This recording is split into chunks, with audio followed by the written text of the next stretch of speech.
So here we are solving second largest problem.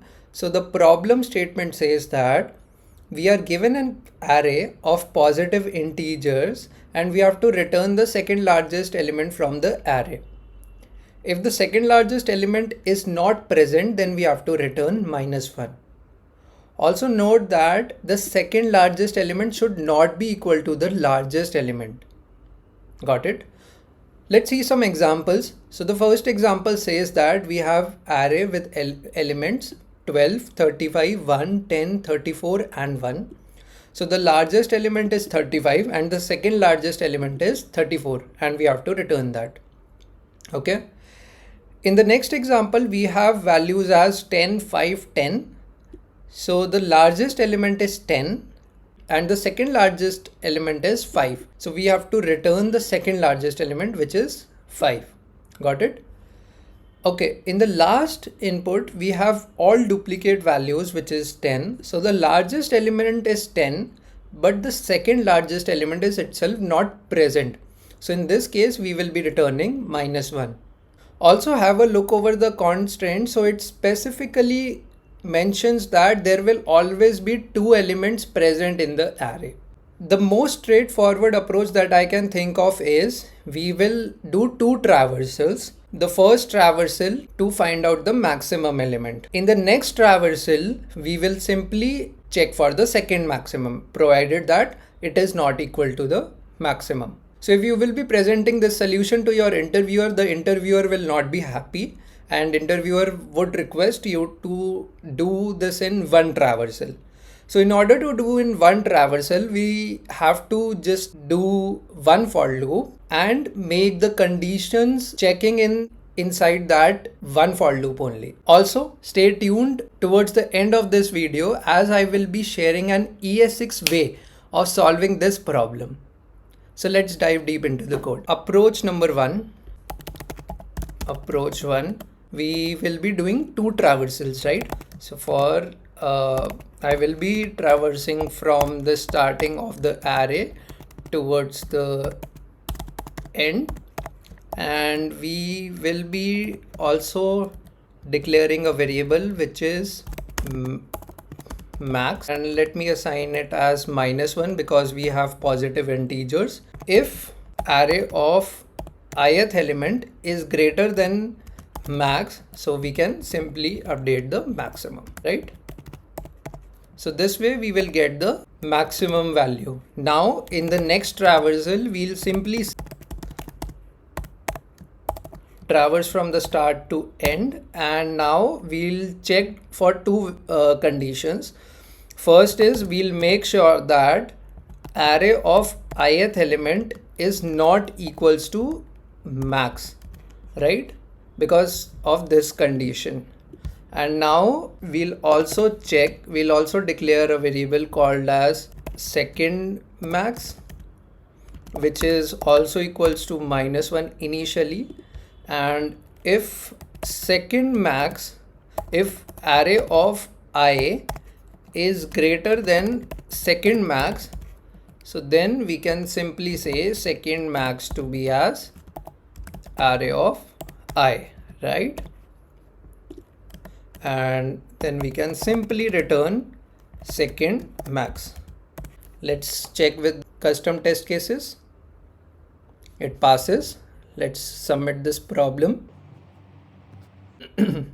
Great. Let's move on to the second approach. The interviewer will say that instead of traversing 2 times, we should traverse just once. So in the approach 2, we will be trying to traverse just once. So let me declare the variables at top. First is max as -1, second max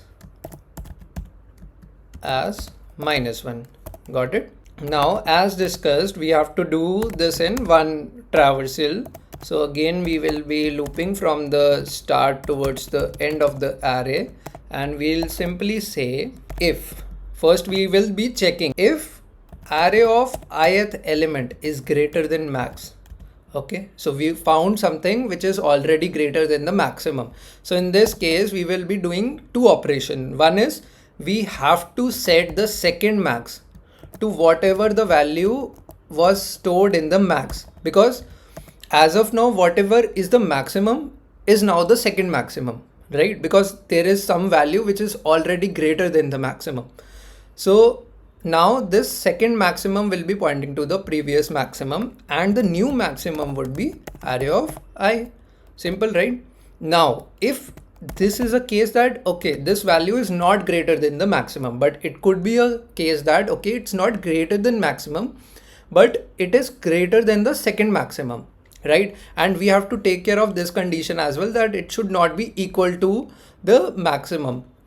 So again, we will be putting a check here as we did here, that array of ith element should not be equals to maximum.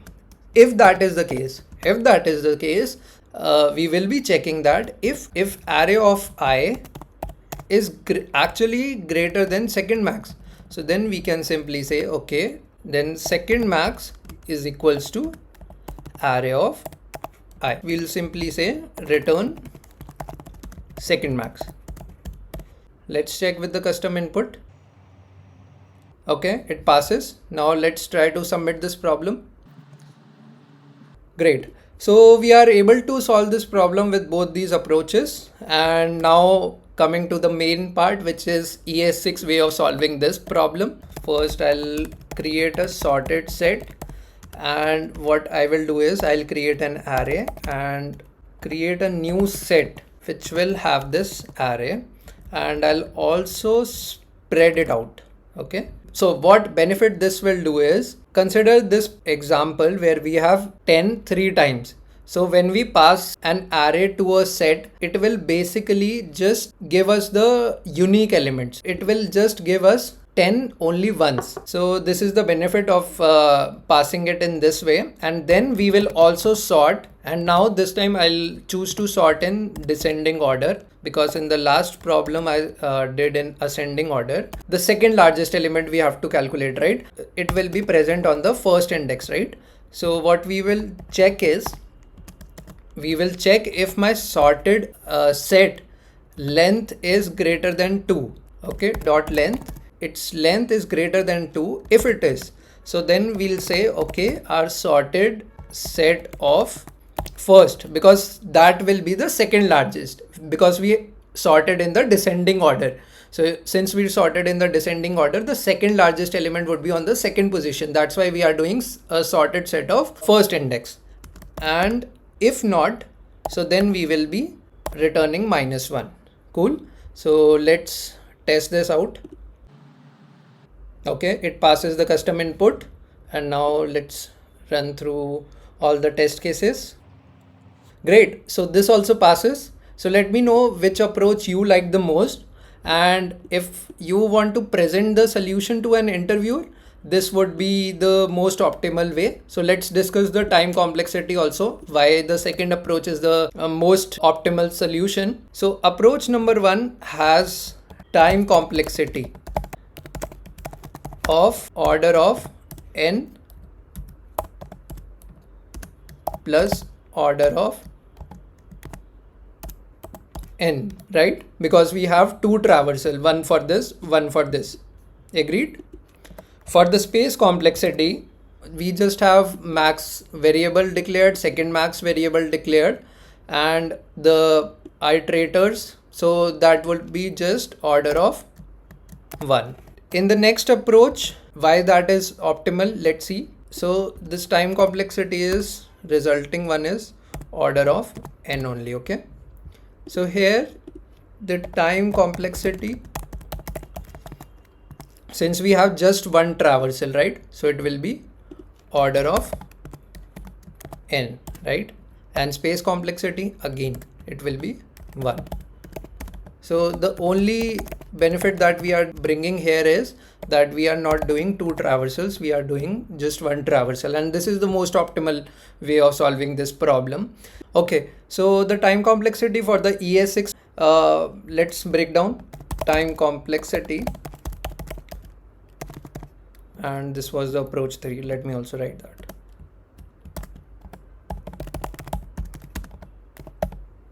For sure, order of n in order to convert a array to a set, order of n to spread this out, order of n log n to sort. This will be a order of 1 operation. So the time complexity would be order of n log n plus order of n, resulting to order of n log n, right? And what about the space complexity? So the space complexity is,